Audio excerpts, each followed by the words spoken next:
podemos discutir acerca de muchísimas circunstancias, interpretaciones ya más particulares, pero que aquel hecho tuvo lugar y que aquel partido tuvo ese resultado es un hecho. Es un hecho. De un modo semejante, en las ciencias también podemos llegar a conocer la existencia de muchas entidades, propiedades, estructuras, leyes particulares, incluso algunas leyes más generales, de un modo suficientemente verdadero y cierto, e incluso completamente cierto, aunque muchos aspectos particulares sean perfectibles y quizá aquello mismo el día de mañana quede englobado en una teoría más general, donde se explique mejor e incluso se cambien algunos nombres y algunos conceptos. El conocimiento puede ser parcial, siendo a la vez verdadero y cierto. Y en tercer lugar, existen criterios para conocer la verdad.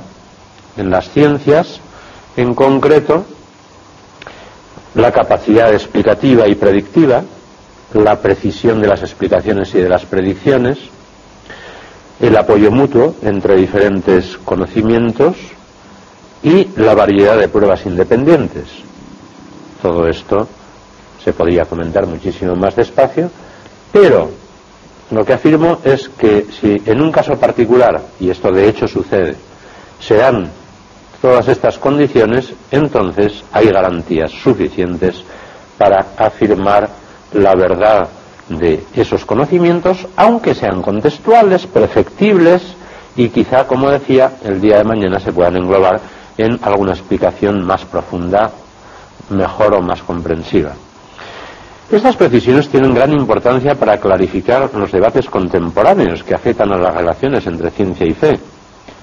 Por ejemplo, pues permiten comprender que tanto en las ciencias como fuera de ellas podemos alcanzar conocimientos parciales pero verdaderos, y permiten explicar la peculiar fiabilidad de la ciencia experimental sin menoscabo de que exista también la verdad en otros ámbitos como la metafísica, como la religión.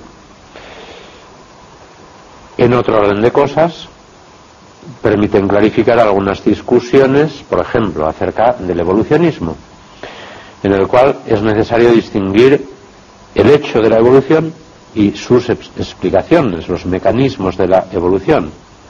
Hoy día existe una unanimidad bastante amplia entre científicos, filósofos y teólogos en afirmar el hecho de modo global, aunque se discute mucho acerca de muchísimos detalles particulares, mecanismos, explicaciones y, más aún todavía, sobre su significado.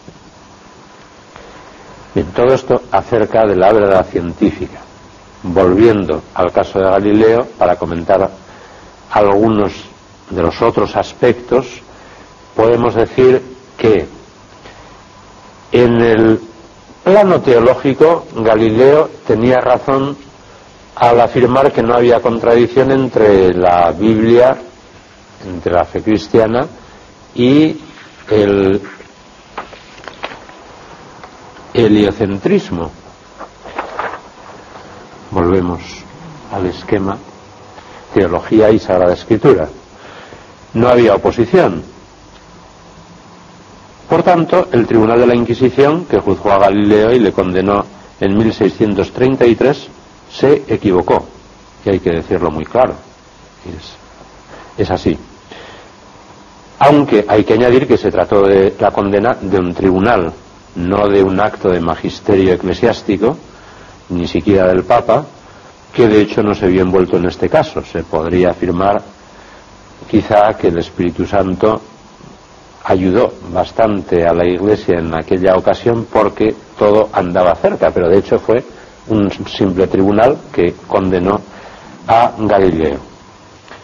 Esto además se podía afirmar más la compatibilidad entre el heliocentrismo y la Sagrada Escritura de acuerdo con toda la tradición patrística y las interpretaciones ya antiguas, y Galileo lo había hecho notar en su famosa carta a la duquesa Cristina, ayudado por sus amigos teólogos, y lo cual hace pensar claramente que en la condena intervinieron otro tipo de factores, más personales y de otro tipo.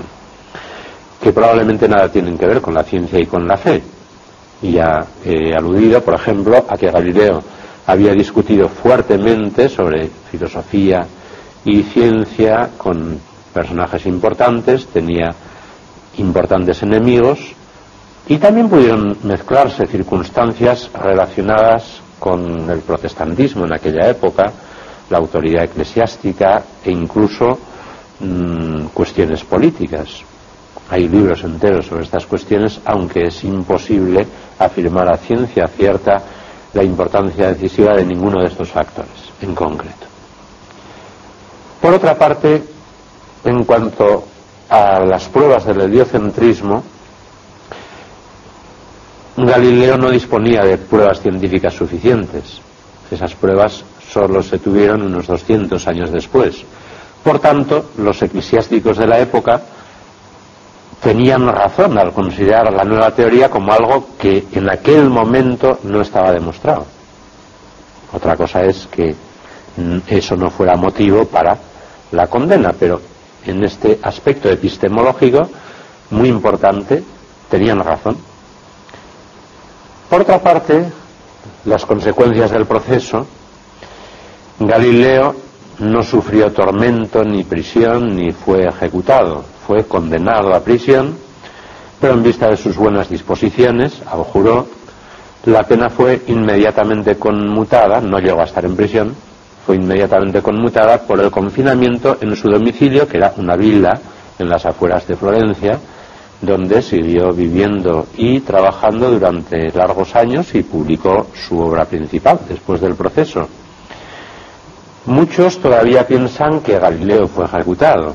Cuando hablo del caso de Galileo, cosa que sucede con frecuencia, siempre recuerdo estos detalles porque con frecuencia hay oyentes que piensan que Galileo fue torturado, que fue condenado a muerte, que fue ejecutado.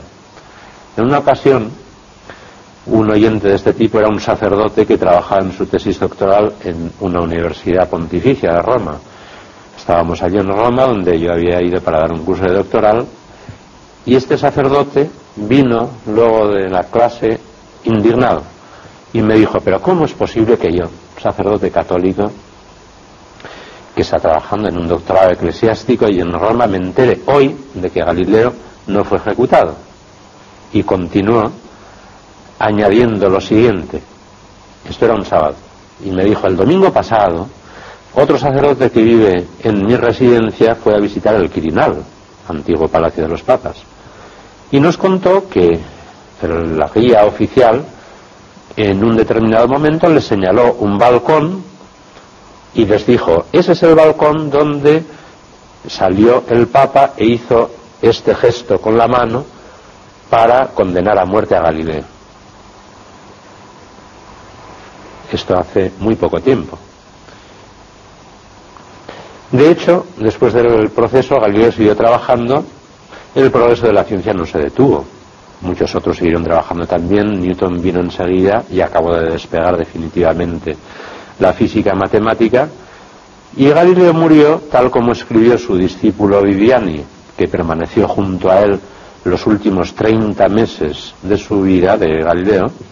Galileo murió el miércoles 8 de enero de 1642 en su casa de Achetri, hacia las 4 de la madrugada, como dice textualmente Viviani, con firmeza filosófica y cristiana, a los 77 años de edad, 10 meses y 20 días, continúa diciendo Viviani, el cual añade que la salud de Galileo estaba muy agotada porque tenía una grave artritis desde los 30 años, a la que se unían otros achaques que trae consigo una edad tan avanzada, sobre todo cuando se ha consumido en mucho estudio y vigilia.